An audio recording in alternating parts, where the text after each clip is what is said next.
Hello everyone and welcome to the other match of the semifinals of the FIDE Grand Prix 2022, currently being played in Berlin. It's Wesley versus Amin Tabatabaei, and we've seen what happened in the classical section. Wesley won the first game and then he was doing great in the second game, and then he played that one move that allowed Amin to take the win, and it was really an incredible one. If you haven't seen it, do check it out.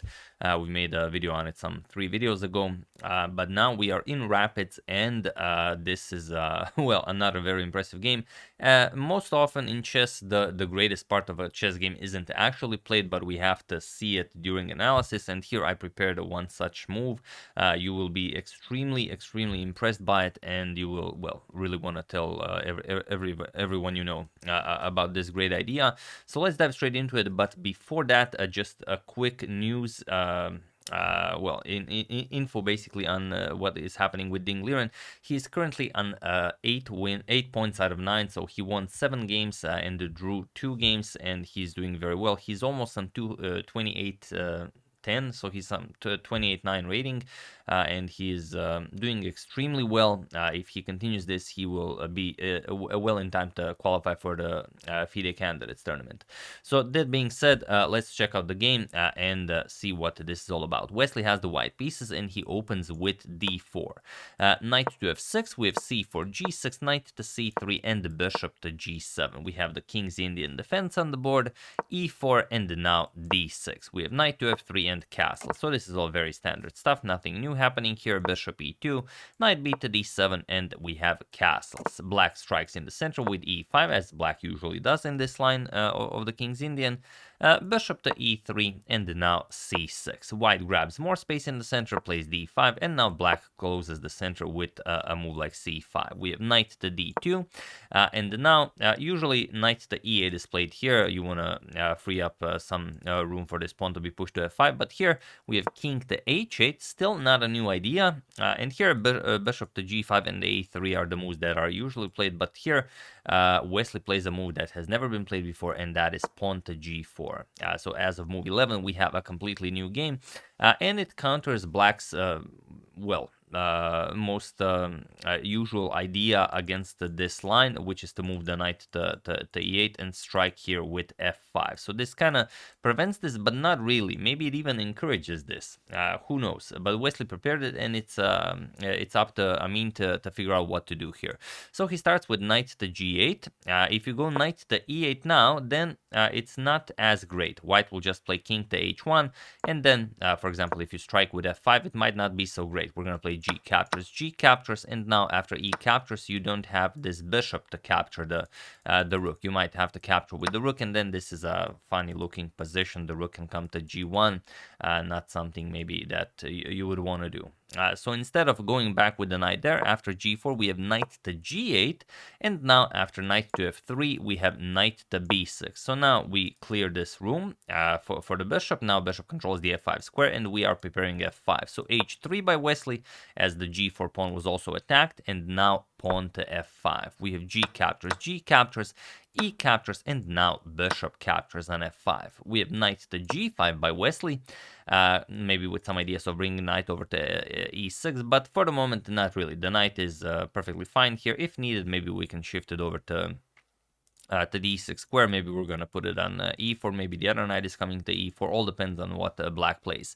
So bishop to h6 going after the knight, and queen to d2 now, defending the knight. We have queen to d7, putting pressure on the h3 pawn, and here king to h1, asking black, are you maybe interested in this nice h3 pawn? But it's not something that you want to grab. Then rook to g1 is coming, and you are only helping white to develop and attack your king. So here black has a brilliant idea, and that is bishop captures on g5, bishop captures on g5, and now comes the brilliant idea that was not played in the game. So I'm not going to tell you what was played in the game. Rather, feel free to pause the video here and try to find the absolute best move to, well, win the game for black, really, because this would be very difficult to parry, while I give you a couple of seconds.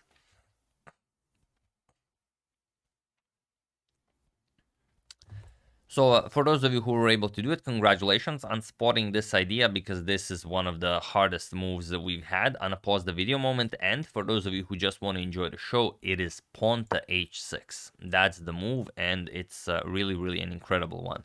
Now that you see it, of course, you see after bishop captures on h6, we're going to play queen to h7, and then white is in trouble because you can't really move the bishop. You can't allow queen captures on h3 with check.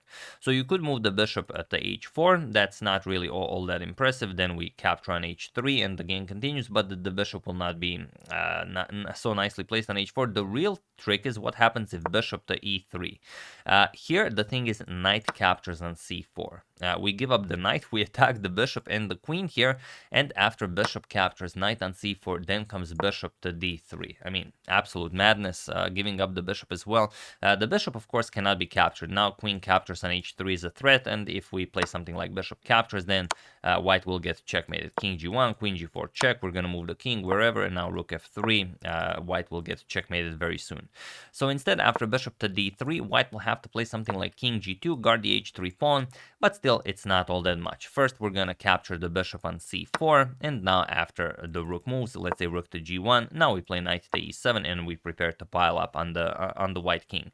So this is an incredible line, and it would be well, simply outstanding if Amin found this. For example, king h2, rook f3 is coming, going after the h3 pawn.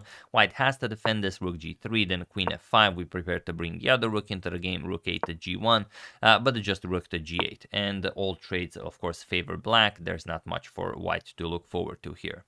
So this was possible. However, it's a rapid game. Of course, you can't waste all this much time calculating all of the bishop's retreats and finding all these nice ideas like sacrificing the knight and then trying to give up the bishop. I mean, absolute madness.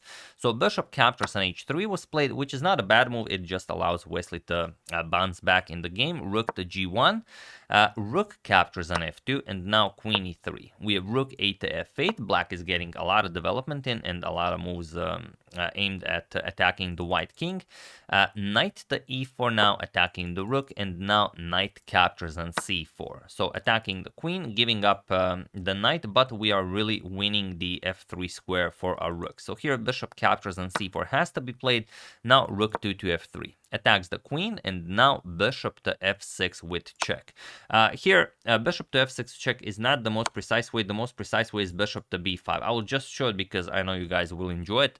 The point is we want to remove, well, the queen from d7. We do not want the queen guarding the bishop here. And now after the queen captures, now we play Wesley's idea. Bishop to f6 check, rook captures bishop, knight captures, and after knight captures, we pick up the bishop on h3, and now it's perfectly fine. So instead, after rook 2 to f3, bishop to f6 check right away was played. Now comes rook captures on f6, knight captures, and now rook captures on f6. We have rook to g3 now. Preparing to pick up the bishop, bishop to g4, and now rook to f1, offering a trade of rooks, which Amin goes for. We have rook captures on f1, bishop captures on f1, and now knight to f6. Also, maybe instead of knight to f6, h5 is not a bad idea, just keeping that rook here on g3. Now the bishop is very strong here, but Amin has a different plan. He plays knight to f6, goes after the d5 pawn, also adds more defense to the bishop here. King g1, and now queen to f5. We have queen to h6 by Wesley, and now knight to e4. Going after the rook on g3, we have rook to, also queen to f2 is a terrible threat, so we have to prevent this. We have rook to g2. Now comes queen to f6, offering a queen trade, and Wesley goes for it. Queen captures, knight captures, and now we have this endgame where Amin is down the exchange, but he is up 3 pawns. So 3 pawns for the exchange, that's definitely a good deal. Rook to g3, Wesley will try to go after those queenside pawns, and now just h5. We have rook to a3, a6, rook to b3, and now b5. Rook to a3, going after the a6 pawn, and here Amin just played bishop to c8, and if you look at the position now, black is up 3 pawns. Yes, white is up the exchange, but 3 pawns, I mean, white is really without a move, and now we're just going to bring the black king into the game, bring the knight into the game, win the d5 pawn, and that's just it.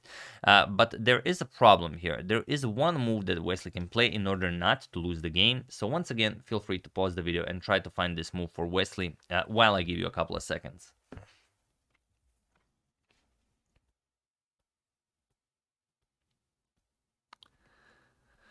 So for those of you who were able to do it, congratulations on realizing that the bishop is on the same rank as the king. And imagine if the rook was here, then you would win the bishop. So having that in mind, congratulations to everyone who found bishop captures on b5, as this is the only move that doesn't lose the game for Wesley. A captures on b5, of course.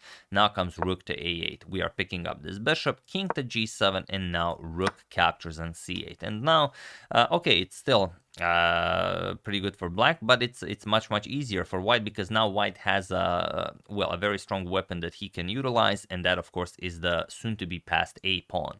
So king f7, now comes rook to b8, attacking the pawn, b4, and now pawn to a4. We've created a pass pawn, b captures on a3 en passant, and b captures on a3, and now knight captures on d5. So again, black is up 3 pawns, but the passed a pawn could be very dangerous. So Wesley starts pushing it, king to e7, a5, now comes knight to b4, guarding that a6 square, and rook to b6 by Wesley. We have king to d7, and here Wesley pushed the pawn to a6, and now the only way to play this with black is to capture the pawn. You capture the pawn, and then you try to fight this out. Rook captures, you're going to push c4, maybe try and get those pawns down the board.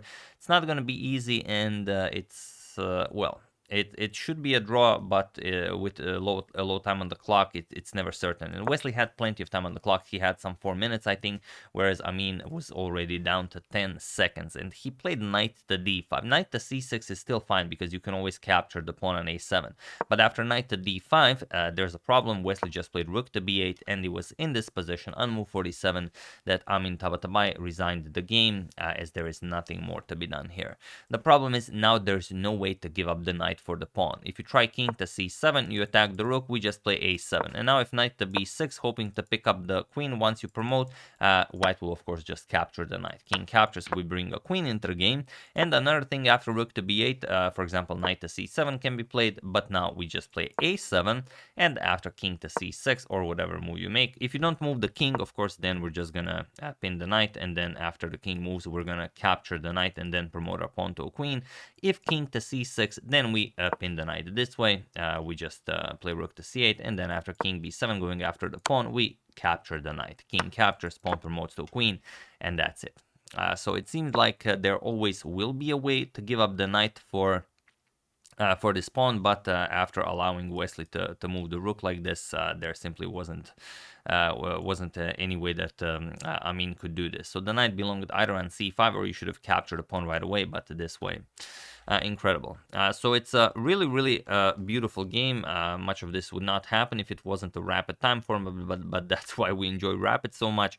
But this moment after after this king to h1 was played. King to h1 is a move that doesn't work for Wesley, because Amin played it correctly, and then he missed the h6 idea. But it's so beautiful that I thought that regardless of how the game went from here, I thought you guys will enjoy the game just because of this h6 idea that was missed.